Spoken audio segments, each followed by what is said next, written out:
Hello children, are you ready for today's story? Put away your toys and any distraction, and make sure your ears are ready to listen. Let's take a deep breath together and get ready to discover something amazing.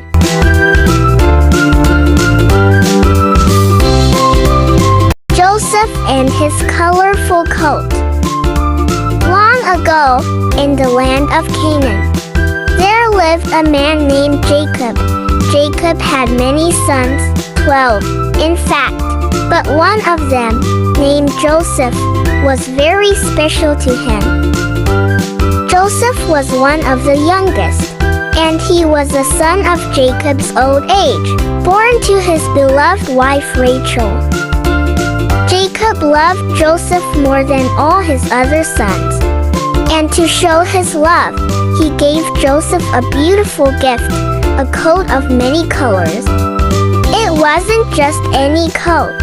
It was bright and beautiful, with reds, blues, greens, and golds, so fine that it made Joseph stand out wherever he went.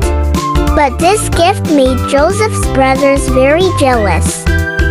They didn't like that their father favored Joseph. And things got worse when Joseph started having dreams. Strange, powerful dreams. One night, Joseph dreamed he and his brothers were tying bundles of grain in a field. Suddenly, Joseph's bundle stood up, and all his brothers' bundles bowed down to his. When he told them, they were angry. "Do you think you'll rule over us?" they asked. Another time, Joseph dreamed the sun, moon, and 11 stars bowed down to him. Even his father was puzzled by that one. The brothers' jealousy turned to hatred. One day, when Joseph went to check on them in the fields, they came up with a terrible plan. "Here comes a dreamer," one of them said. "Let's get rid of him." They grabbed Joseph and tore off his colorful coat. At first, they thought of hurting him, but one brother, Reuben, convinced them to throw Joseph into a deep pit instead. Secretly, Reuben hoped to rescue him later. But while Reuben was away, the other brothers saw a caravan of traders headed to Egypt. So they sold Joseph to the traders for 20 pieces of silver. Then they dipped Joseph's coat in animal blood and brought it to their father. Jacob wept bitterly. A wild animal must have eaten him. He cried, "My son is gone." He didn't know the truth that Joseph was still alive. Meanwhile, in Egypt, Joseph was sold to a man named Potiphar, an officer of Pharaoh, the king of Egypt. Even though Joseph was far from home, he never stopped trusting God, and God was with him. Joseph worked hard, and Potiphar soon put him in charge of everything in his house. But trouble came again. Potiphar's wife told a terrible lie about Joseph, and he was thrown into prison, even though he had done nothing wrong. Still, Joseph trusted God. In prison, he met two servants of Pharaoh, a cupbearer and a baker. They had strange dreams, and God helped Joseph understand them.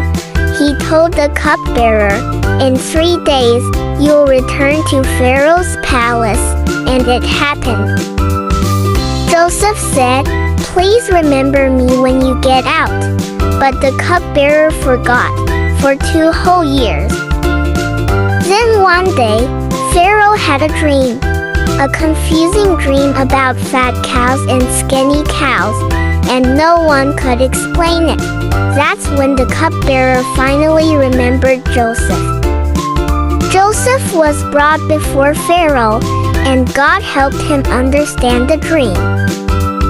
There will be 7 good years with lots of food. followed by 7 years of famine. Pharaoh was amazed. He said, "There's no one as wise as Joseph. I'll put him in charge of all Egypt." From prisoner to prime minister, Joseph was now second only to Pharaoh. During the 7 good years, Joseph stored up food, and when the famine came, people from all over came to Egypt to buy grain, including Joseph's own brothers. They didn't recognize Joseph, but he recognized them. After testing their hearts, Joseph finally revealed himself. "I am Joseph, your brother," he said. They were shocked and afraid. But Joseph didn't punish them. He forgave them and said, "You meant it for harm, but God used it for good, to save many lives." Joseph invited his whole family to live in Egypt, and Jacob wept with joy to see his son alive. The story teaches us that God is with us even in hard times. Forgiveness is more powerful than revenge.